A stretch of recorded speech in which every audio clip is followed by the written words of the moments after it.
Welcome to the Logistics of Logistics, a podcast dedicated to exploring how things get places and the people who get them there.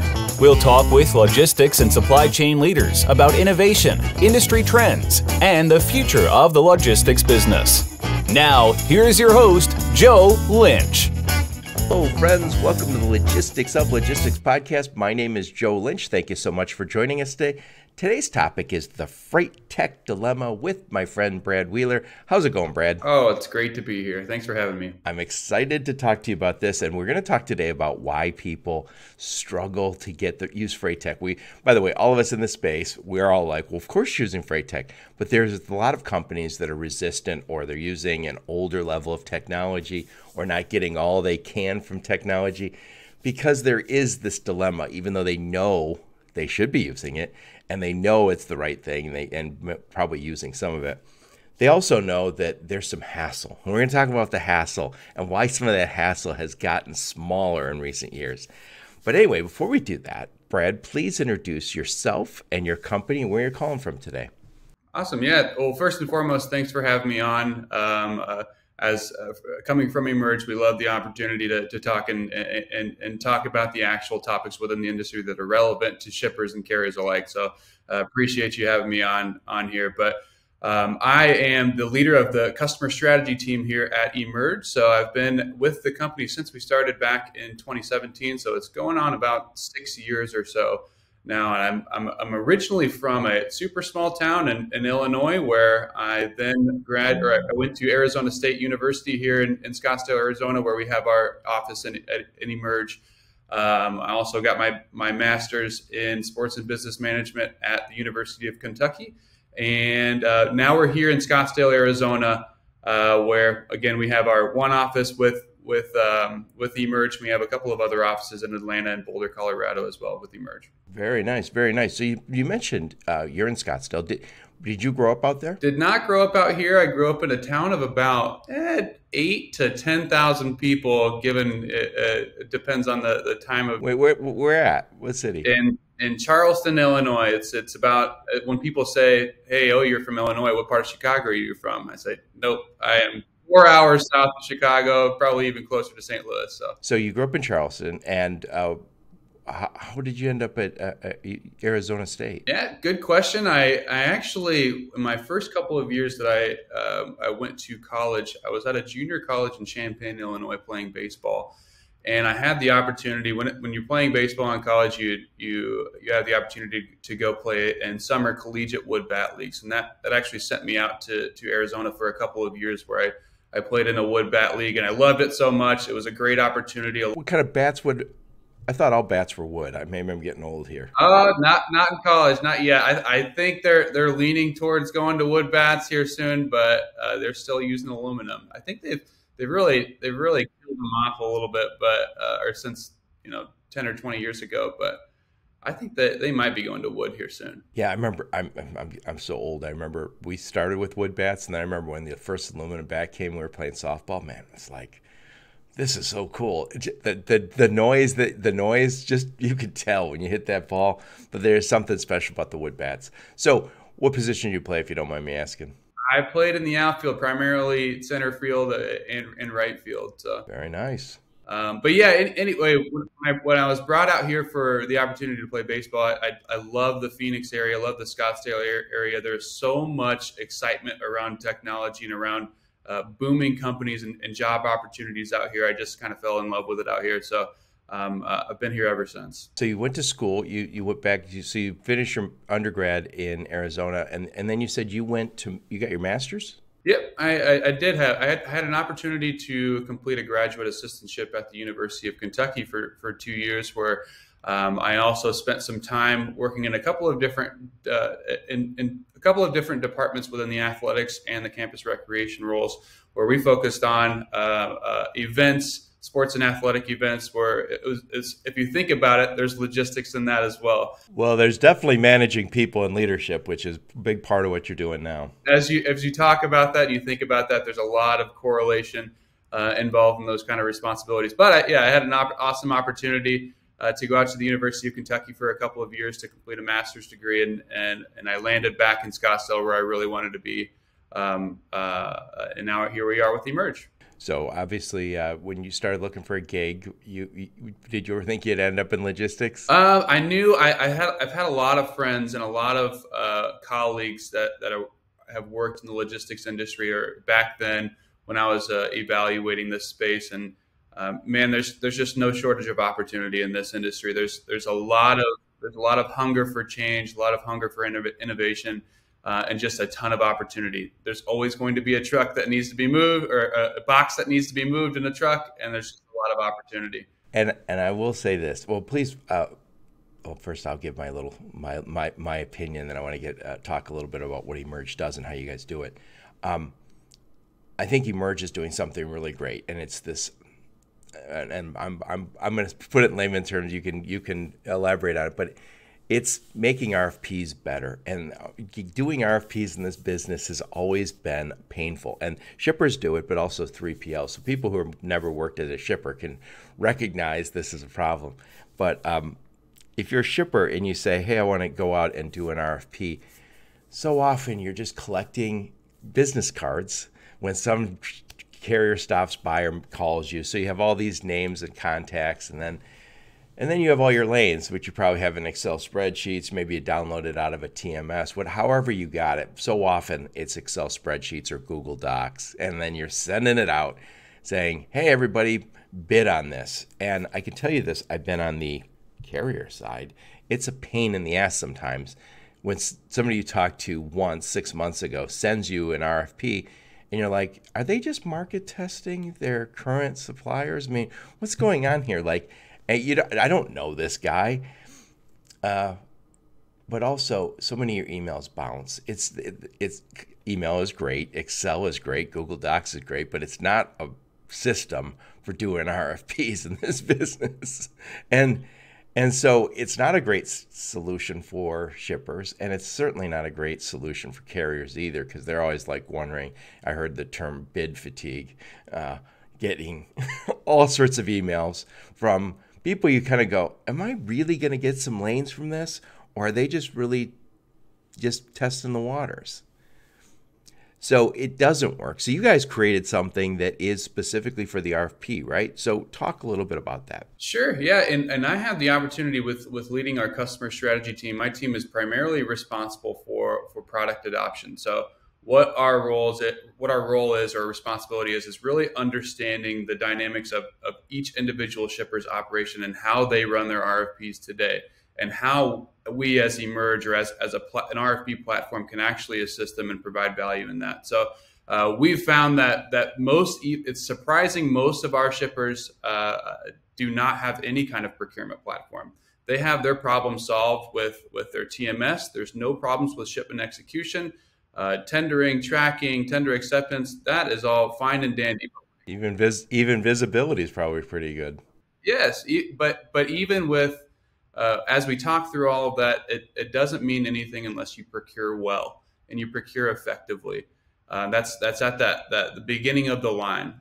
So that's where we fit in. We see that we've provided a lot of value in starting at the beginning of the line to make sure that everything down the line is actually effectively moving. So you talk to a lot of shippers, obviously. What are most of them doing prior to coming with Emerge? I know there's probably more than one solution. I described one, which I'll call Excel and email. How many are using that? Most, I will say that most small to medium and even some of your larger enterprise shippers are still using Excel spreadsheets or email for spot business. Well, probably both, right? Or both, a little bit of both, yeah. So obviously, but we do have a significant amount of our enterprise shippers that also use actual RFP platforms or procurement platforms.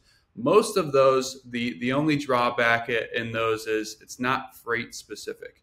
So it's not as intuitive enough to actually run a truckload bid or an intermodal bid. It's hey, I can buy my pens and pencils with this, but it's not necessarily designed for the actual logistics space. Right. And I know, because I do a lot of podcasts, obviously, I know of two of these procurement platforms, and they aren't cheap. And they are not custom built for our business. And our business is different. And by the way, when I was selling logistics services, I ran across a lot of purchasing guys who would say, I'm not involved with the buying of freight services. I let the guys in logistics do that because it was so different. And I think it was just too much. I did notice, though, a trend where more and more the logistics guys said, or I'm sorry, more and more the procurement team said, I can no longer ignore this. It's millions of dollars potentially of shipping. I can't just say the logistics guys have it because they neither seem to have the right tool for going out and doing this. And that was until we merged. But anyway, getting back to it, there's Excel spreadsheets and emails, which doesn't work because, again, that's a clunky, ridiculous system.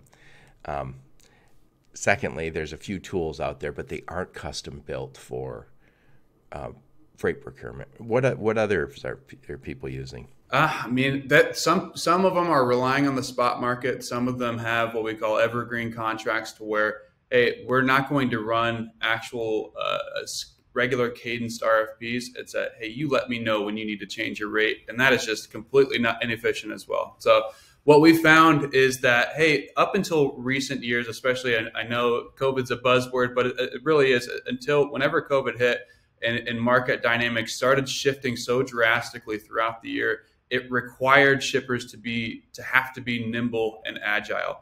Now, if you're working within an Excel file, or if you're working with an email or a robust system, and you do it once a year, you can easily plan for that. Even though it's a bulky process, you can relatively easily plan for that. However, if you are challenged with really dynamic market conditions where you have to be agile and you have to make shifts in a moment's notice, a simplified system to where you can go out to bid and go out to the market very quickly and effectively is an absolute necessity. So it's kind of forcing shippers' hand with recent market dynamics in the past few years. Well, I think also we've seen technology have a profound impact, positive impact, so many places in supply chain. And the transportation management system, great for executing. We've had that for a while. That is a best practice. Upstream, though, actually getting the right carriers involved was always a challenge. And by the way, we're only talking about shippers at this point. I know this is a really good deal for carriers too, using Emerge, because they're always looking for, how do I get good freight? And I think when you hear those guys, they're saying, I've talked to a lot of trucking companies, obviously, and I talked to a lot of small trucking companies also. They say, I can't get in on the best freight. So that's maybe a major CPG that the only way they get in is through a big broker, and then they feel like they gave up most of the profit to that big broker. And so Emerge, being a platform, takes a little bite, not a huge bite, and it's pretty transparent. And by the way, I don't think they can feel bad about that. You don't have your own salesman, so you say, hey, I don't mind paying a little bit to an intermediary. And I'm not saying even Emerge doesn't really act as I guess they are an intermediary, but it's more of a tech platform, and it's a transparent, here's what we got paid on your deal, as opposed to, hey, we got we're giving you $1,800, we got $3,600 for it, Right. And none of this works without the carrier appetite as well, and the carrier engagement on this side. And that, as most of us know in the industry right now, especially right now, is where carriers need that avenue to go and find freight that works best for them. So having that centralized location to where they would never have the opportunity to view this freight before this.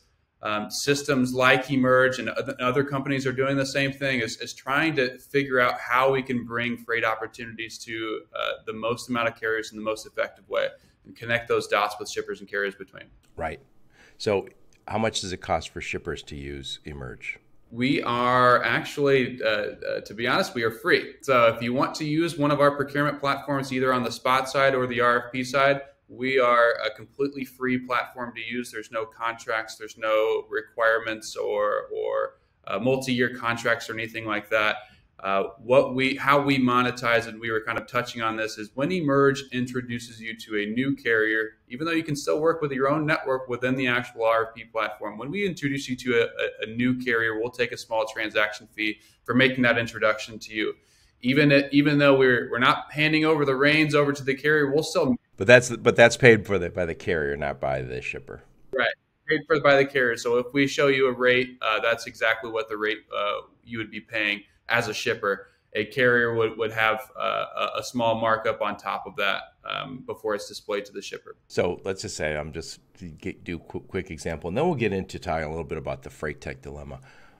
So let's just say I do 1,000 shipments a month, and I say, you know what, I have a nice TMS, but I struggle. I'm still sending my 1,000 emails.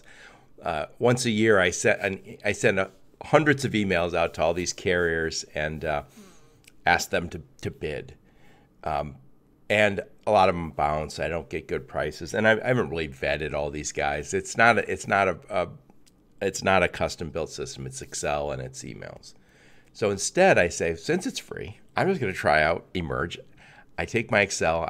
I'm assuming I can upload my Excel into your system fairly easy. Yep. So that's one of the beauties of working with newer shippers that are investigating the actual FreightTech space, especially in the procurement area where we live in. So it's hey, if you have a mini bid or if you have a smaller bid coming up, it is no risk at all to actually my favorite saying whenever I'm talking to a shipper is, hey, if you have the lanes that you want to put out to bid and who you want to send this bid out to, we can upload this and launch a bid in the next 15 minutes.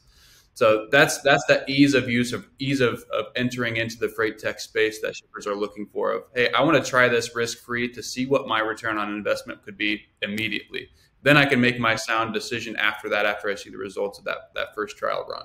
So I put my 1,000 lanes in there, and I brought some of my carriers, and you're not going to add any cost for them, right? That's correct. No cost for. So they can bid. So if I can work for them for the rest of my life, and you're never going to charge me for them. Yep. In fact, we will, if you add whoever carriers that you add into your network, we'll blacklist them on the marketplace side. So actually, Emerge will never back solicit any of your carriers or any of your brokers as well, even though. But increasingly, you guys have a massive amount over there. So probably some of my carriers are already on there. We are, yeah, they are 100% on there. Most of the larger medium-sized carriers, a lot of most of the actual brokers or larger brokerages are on the platform as well. We have thousands of shippers from your C.H. Robinsons, your TQLs. So yeah, what the odds are is your network is already working with an Emerge anyway. So let's just say I've got 10 carriers I'm working with for my 1,000 lanes, and I do an RFP.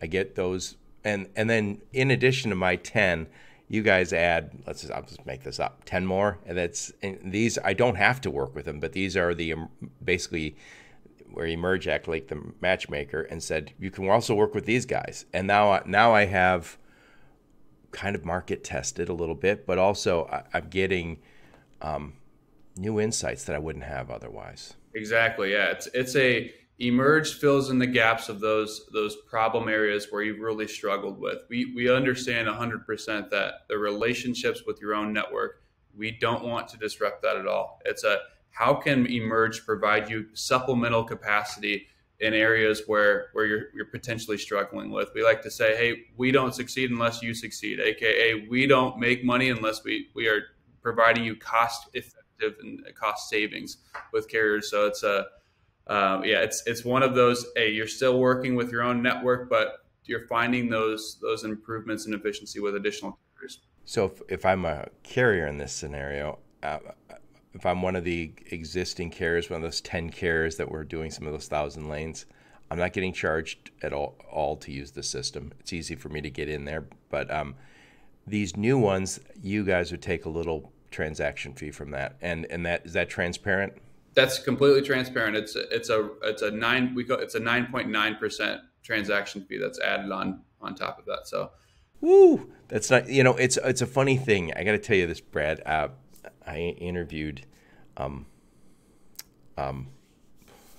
a lot of people in the past, and I think I talked to Andrew Leto about this, and he said, in the old way, and by the way, the Leto brothers and a lot of their team started Emerge, and they're behind Global Trans, and Global Trans is still a juggernaut. And what was interesting is they said in the old brokerage model, and by the way, it still goes on a little bit, you don't know what the broker is making. And so I think Michael said, you would have a gong or a siren where somebody made $1,000 on a transaction, run over and bang the gong and do your victory dance because you just made $1,000.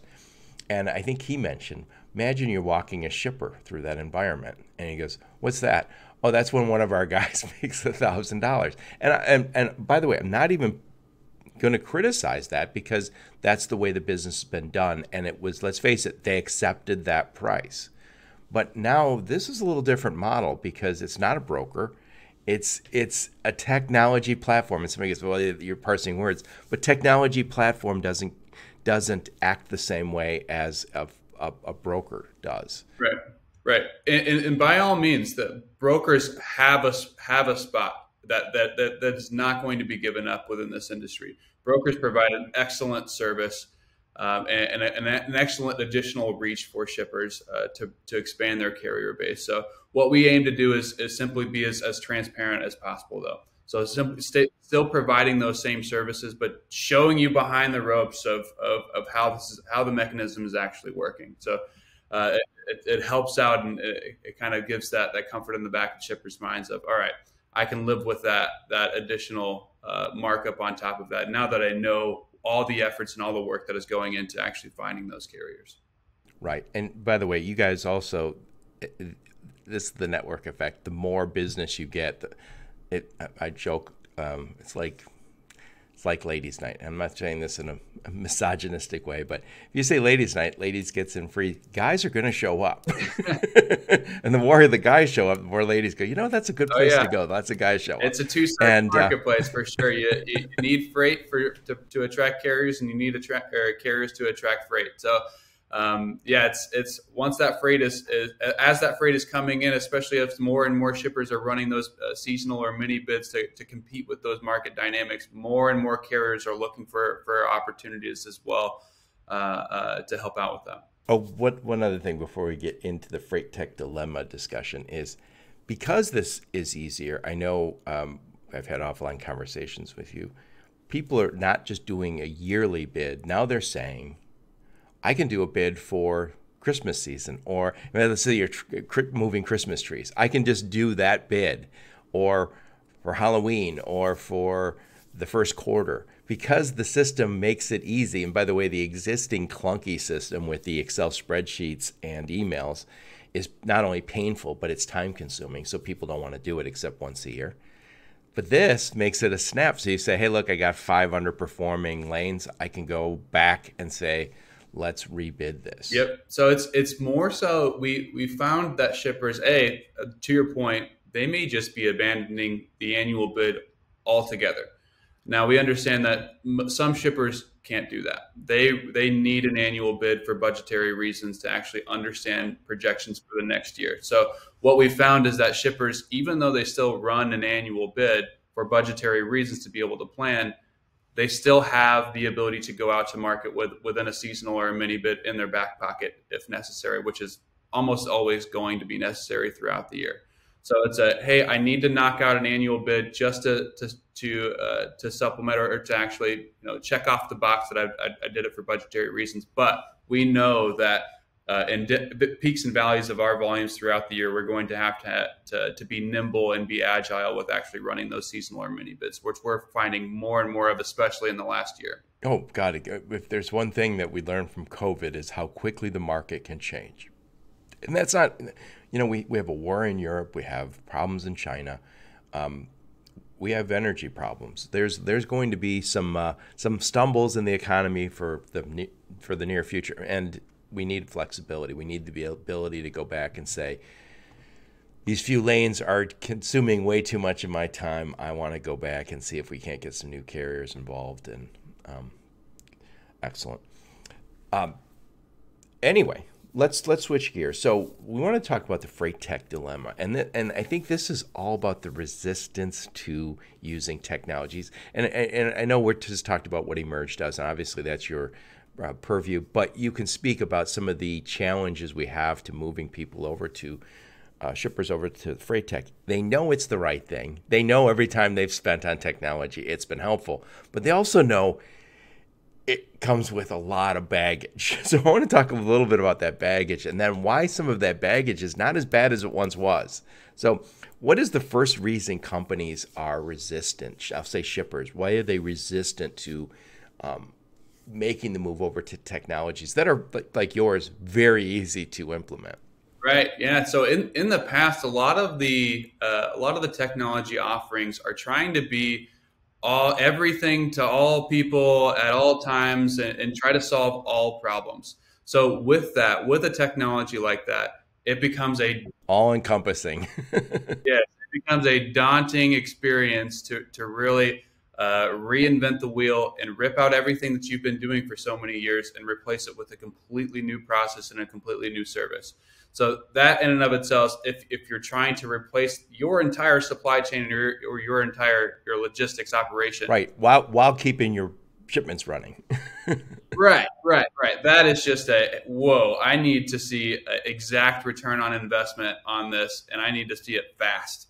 So that's number one, where most companies now are trying to instead of trying to rip out your entire operation. Let's uncover where you're really struggling or where you're finding the most pain, and let's solve just that. Let's have a bolt-on solution to your existing supply chain where 90% of it may be operating perfectly fine, but I want to solve just the one thing without ripping everything out. So that's if a shipper comes up with it or comes to a technology company where their proposition is really changing everything. That can have some reservations or make the shipper have some reservations about moving forward with that. Right. And by the way, it's not related to the resistance, but when we moved technologies to the cloud, and like you guys are all cloud-based, that meant little upgrades that happen. They probably happen on a weekly basis, maybe a daily basis, right? In the olden days, those you would get, especially the on-premise systems, you would get, hey, we're going to do an update this weekend, and it potentially shuts you down. These were really big risks. And what you described is this, rip out your existing or stop doing it the way you've been doing it. These are enormously risky deals. And by the way, I'm an ops guy, and at heart, I will always be an ops guy. And what do ops guys worry about? Risk. The risk of not shipping, the risk of extra costs, the risk of quality problems. You're always worried about risk. And when somebody says, hey, I got a great new system, all you hear is risk, risk, risk.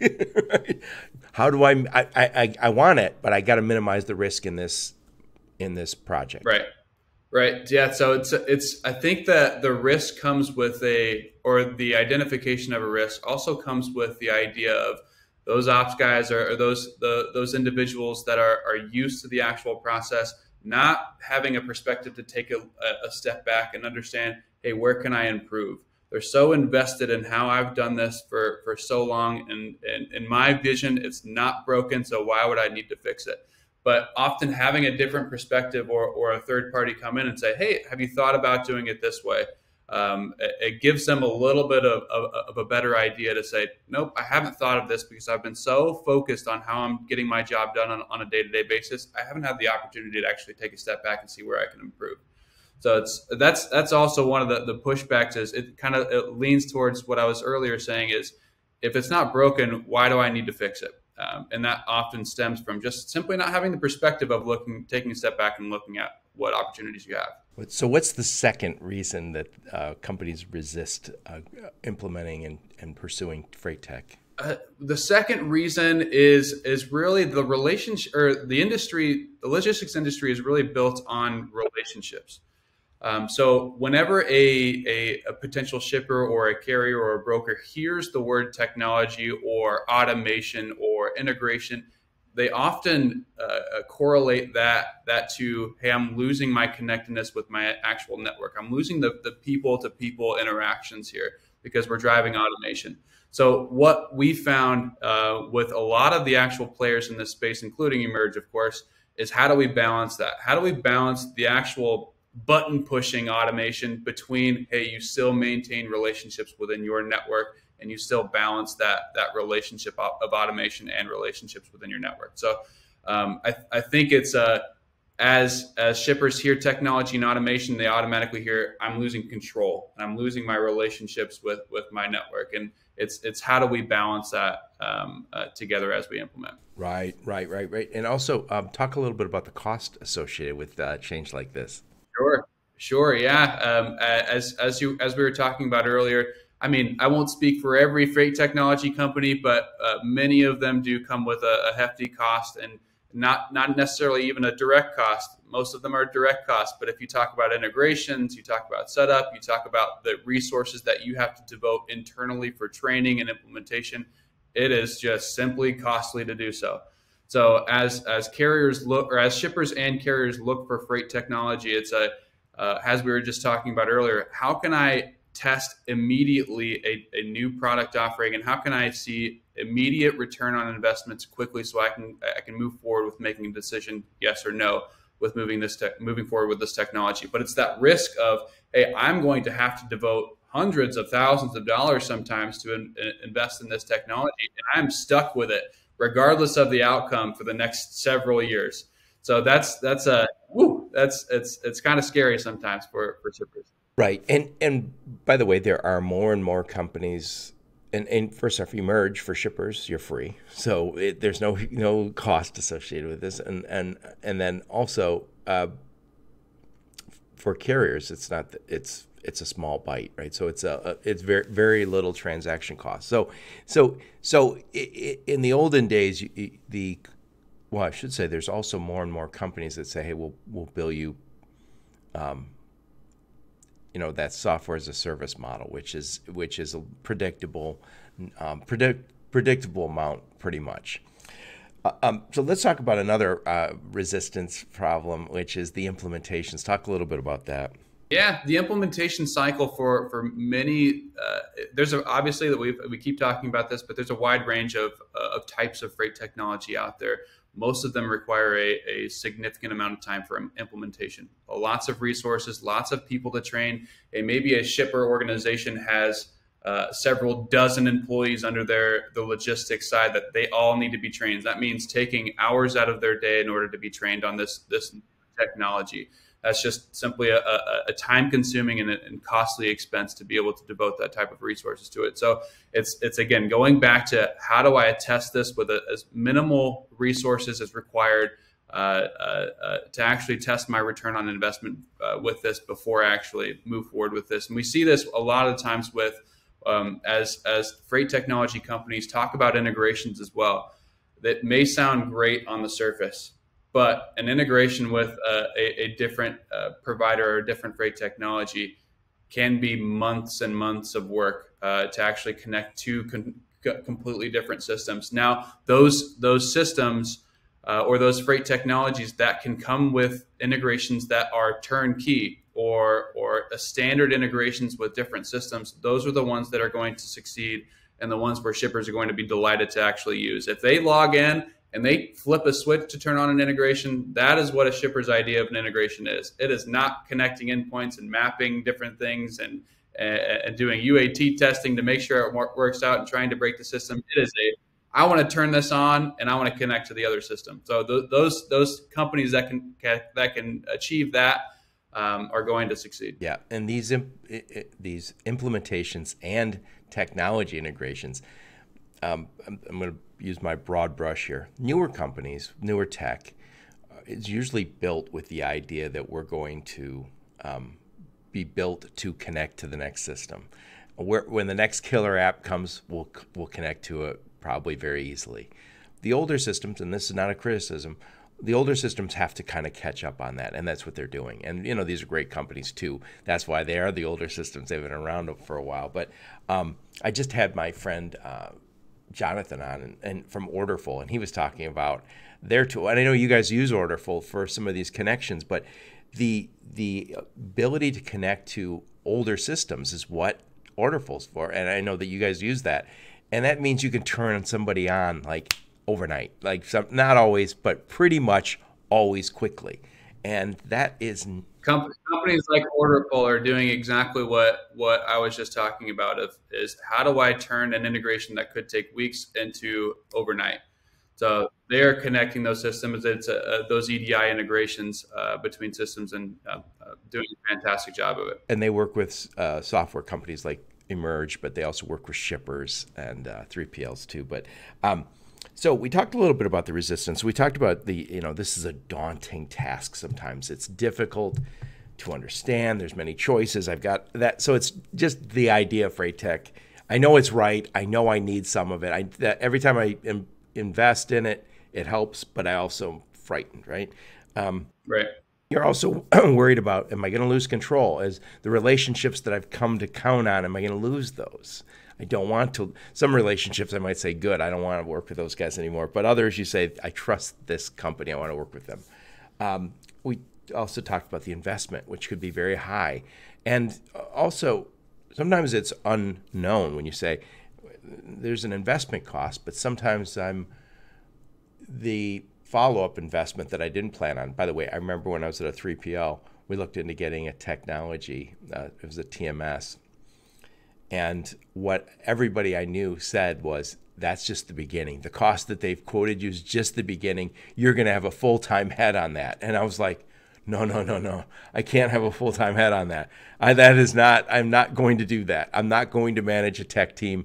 And it was crazy. And speaking of which, one last thing I want to talk to you about: need for specialized knowledge. And I guess that goes in with implementations, but that's another thing that I think is, am I going to have to hire a whole new set of people? Are my managers all of a sudden going to have to know things that they don't currently know? And not that I'm against training, but I don't want you to turn my business upside down while I'm trying to make a profit.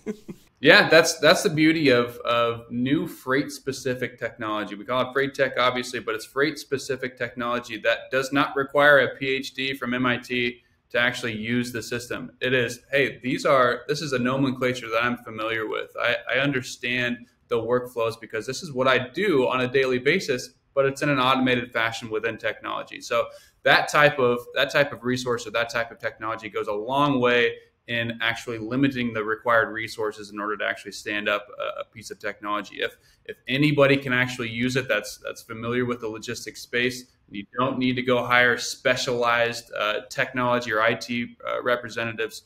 That's obviously going to be a plus. Yeah, and by the way, I can say this: I've worked in software a lot in the past, even before I worked in FreightTech, and one of the challenges is when the training takes a long time, when it's not intuitive. And by the way, people like your age who grew up using mobile phones, who grew up being on tablets and PCs, if I say, oh yeah, it's a great new website, go on and take the tutorial, and it only takes like 3 hours to learn, you'd be like, no. If it's not intuitive and easy, I'm out. And you can't convince anybody that it's good. You can't convince somebody my age that that's good. We see that all the time with our shippers as well. Of hey, some shippers will really want that white glove service, and they'll want that personal touch of, hey, I want to spend some sessions with you to really learn how the system works. Now on the flip side, we have the younger generation, just as you were talking with, is, hey, give me my credentials and I want to go play with it myself. And I want to go test the waters myself. If you have a technology to where you can say, I'll give you a set of credentials and it's intuitive enough to where you can actually do this yourself, you are going to succeed. So that's that balancing of, hey, you have the offering of professional services to have that white glove touch, but in the same breath, you could pass over a set of credentials and they'll be firing on all cylinders soon. Yep. So I want to go over, so we just talked about five reasons that people resist, and this is really the dilemma: is they know they need it. We all know, hey, if you go to if I want to get to be world class as a shipper, I'm going to be using a lot of technologies, but it's also daunting because. So I'll talk about the 5 reasons we talked about. One is tech is daunting, difficult to understand, many choices. So I have that problem. You're going to turn my business upside down. Investment could be high, the ROI uncertain, right? I don't want to make a mistake. If I'm making this decision, I got to live with it for a long time. I could get fired if I make the wrong call, right? They also are afraid that they might need specialized knowledge or need to hire outside people for this. And now you're managing people and you go, God, I don't even know what they do. I don't know what they're talking about, but I'm bringing them in. Then the implementations are notoriously difficult. Integrations are not only difficult, time-consuming, expensive potentially. They're getting easier, but they're also time-consuming, distracting. And then you also mentioned relationships. You're afraid that if I use technology and that I'm going to all of a sudden have to sever myself from a whole bunch of relationships that I value. So I know you can't speak for all FreightTech, but I think you can speak about your experience at Emerge and how you guys deal with this. And I think there's a lot of companies just like Emerge, not necessarily in the RFP space, but just in FreightTech in general, that how do you get around these problems? Oh, absolutely. I think it comes down to when I have my interactions with shippers, I really like to, what we were talking about earlier, is help them gain a new perspective of evaluating their actual supply chain. Is where can I peel back and where is a pain that I didn't before see that I can see now that I've taken a step back and really tried to evaluate how I can improve. So that's where really I really enjoy digging into operations, but trying to peel back folks from their day-to-day operation to really look at how they can improve and prepare for upcoming market changes as well. So many people get invested, again, just into their day-to-day and try to get to the next day. But taking that step back to really evaluate where you can improve is the number one thing that I would recommend for shippers to do. But so if I start working with Emerge, let's just say, it's not going to be a daunting experience. I can implement that pretty quick, right?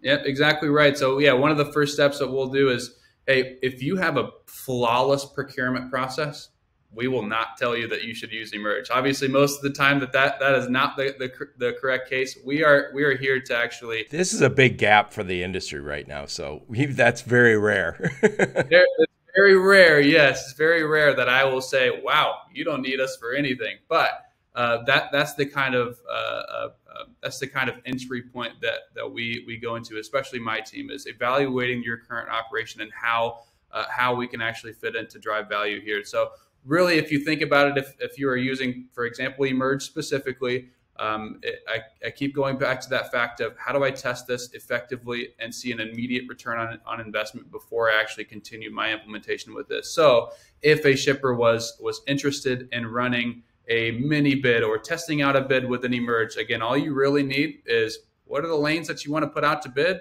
and who do you want to invite? If you have that, you can launch a bid within 15 minutes or so. Yeah, and I know you guys would love them to stay forever and be a customer, but the barrier is low. I'm not paying anything. I'm not paying anything. It takes me a few days to get this up. I'm assuming I can run a bid in a few days. Yep, it takes a little bit of time. It depends on the volume. It depends on the lanes that you got to bid. You'll still need to give your carriers enough time to place their bids and evaluate the lanes. But standing up a bid, it takes less than a day. It takes a matter of minutes to actually create a bid event. Then at that point, all of the data aggregation, all of the analysis is actually going in it for you within the actual optimization of the actual platform. So that's where it's a lot of the button clicking and a lot of the Excel work that's not really relationship driven. That's all stuff that you want to automate. But now that allows you to actually go and connect with your network and actually evaluate what's really causing problems within your network. So it's taking off that, hey, I'm truly just invested right into an Excel document for hours upon hours. Now I can go devote those resources into something more valuable. Right. So in this case, I'll just take down these, what we talked about. So in terms of being daunting, not daunting. It's not turning my world upside down, right? It's not difficult to understand. I don't have to be a techie.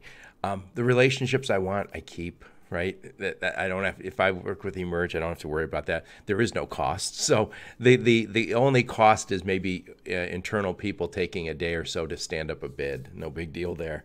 I don't have to have specialized knowledge. In fact, basically, Emerge is bringing me specialized information and insights that I didn't have as part of that deal. There is no implementation or integration that's going to kill me, right? And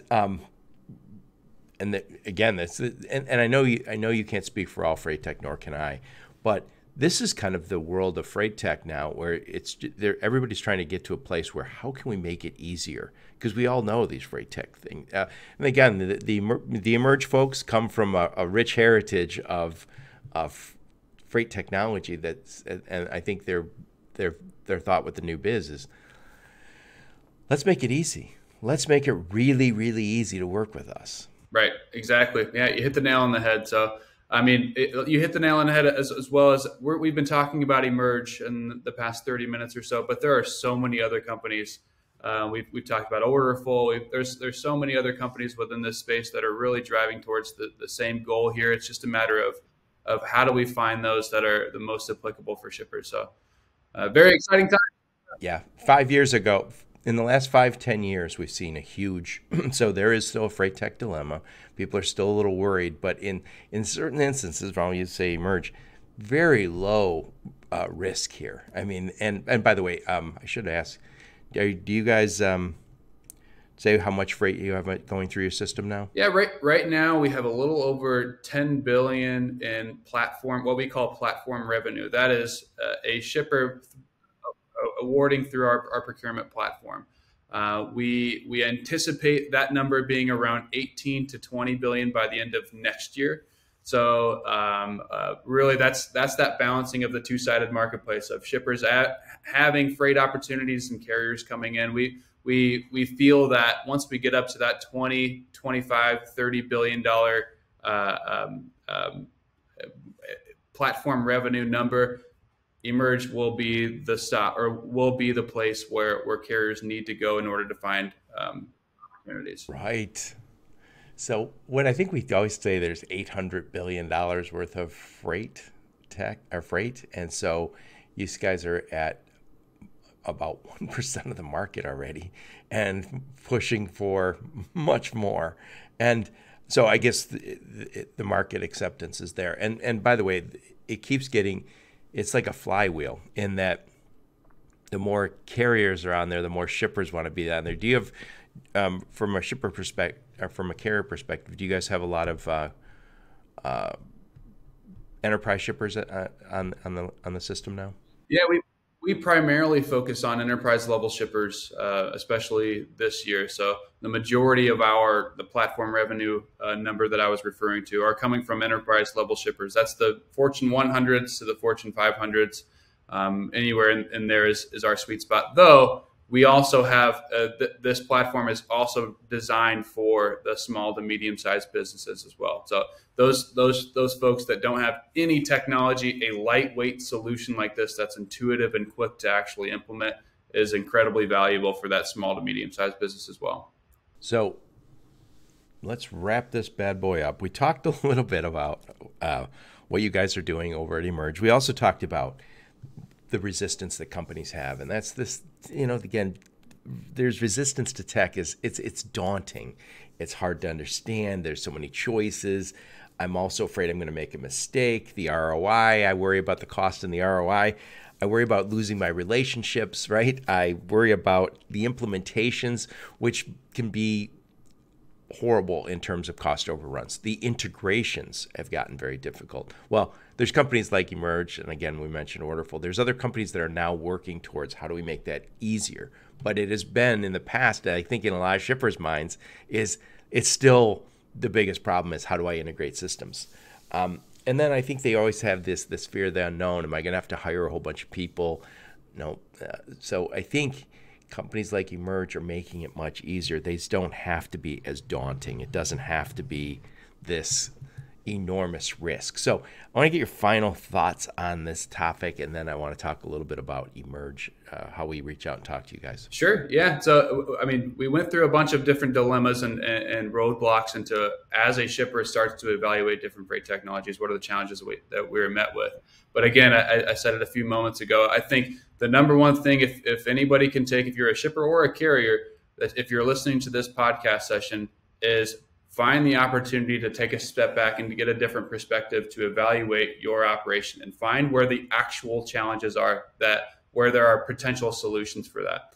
Now we've found shippers that do that, and they have potentially a season where there's a lull. A shipper that finds that challenge and addresses it sees immediate return in ROI.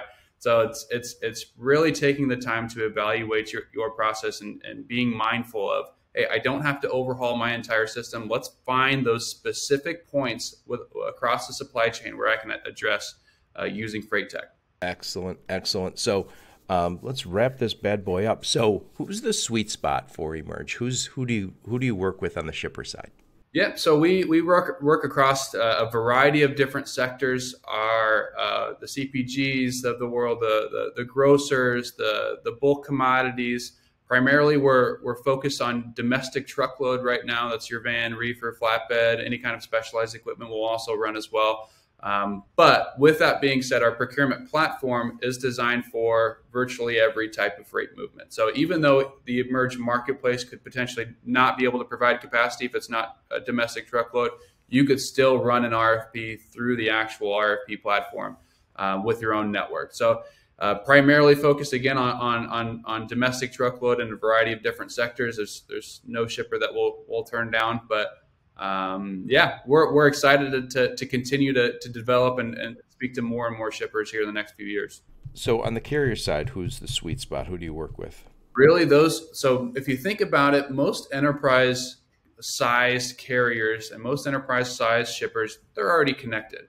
So what our sweet spot is when we're actually connecting carriers is that medium-sized carrier that may not be invited to the, let's say, I won't say names, but a large enterprise shipper's bid within an RFP. Maybe they're not big enough for it, or they don't have the size of network for it. So they need an actual platform to really have access into those bids and bypass having to sit back and wait for a broker to call me. Now a carrier can go straight in and find their own opportunities and actually place direct bids on those opportunities. So it's really that small to medium-sized carrier that sees the most value. And we also have some preferred larger carriers that see a great benefit in this as well. Very nice, very nice. Now you mentioned a few brokers. How do you interact with brokers?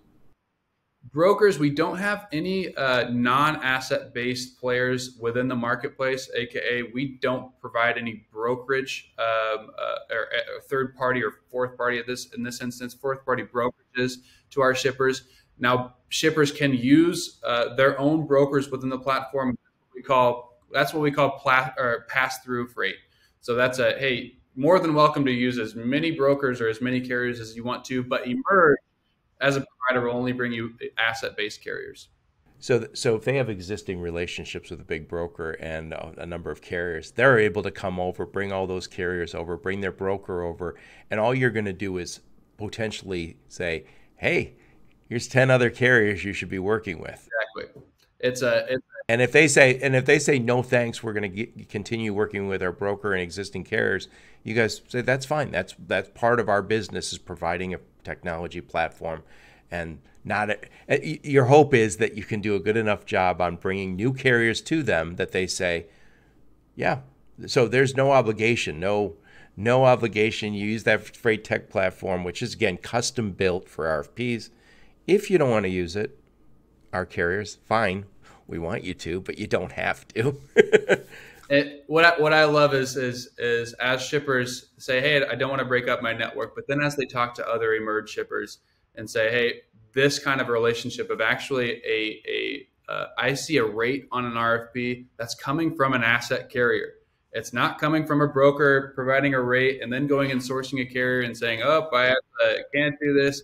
It is coming from a carrier. So that's a big right direction. That's a big problem in our business, if you ask me, is that when somebody says, oh, this is the rate for this lane, through a broker or directly through carriers?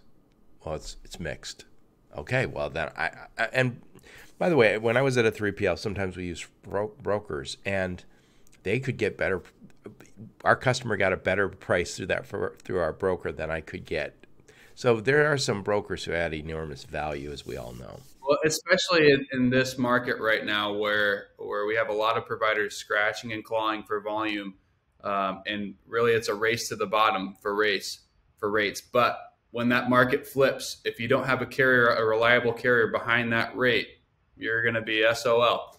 So it's going to be an interesting time, potentially in mid spring, potentially early summer, to where this market potentially flips, and we'll see who is still servicing those lanes. And that's going to be the most important thing is service at the end of the day. So what I'll do is I'll put a link to your LinkedIn profile. I'll put a link to Emerge, and any other links you guys give me, I'll put in the show notes.